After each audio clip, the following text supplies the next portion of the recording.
fait un DUT génie mécanique. J'ai fait un stage chez Renault un petit peu par défaut, c'est celui que j'ai pu trouver qui était en production.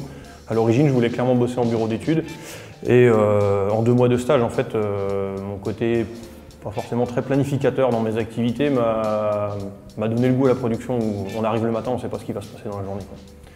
On ne travaille pas avec des horizons toujours lointains et c'est hyper vivant.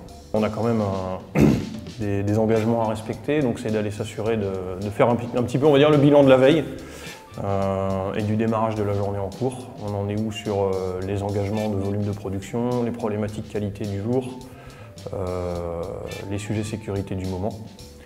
Et puis tout au long de la journée, des réunions sur le terrain ou en salle de travail sur ces sujets-là, pour animer, accompagner les équipes dans la résolution des problèmes. On est ingénieur de formation, et pour autant le premier mot qui vient quand on me dit usine, c'est travail d'équipe.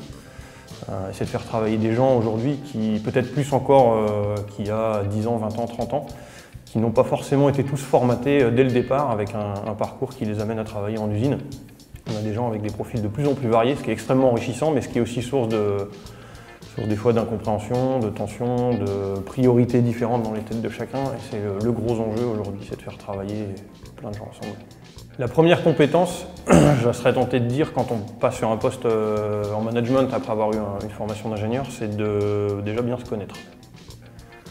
Savoir quelles sont nos facilités, quelles sont nos faiblesses, et d'apprendre à ne pas les projeter en fait sur nos collaborateurs, dans le sens où on est tous différents et la manière dont on raisonne soi-même n'est pas imposable aux autres qu'on a en face de nous. Je pense que c'est la première chose à retenir.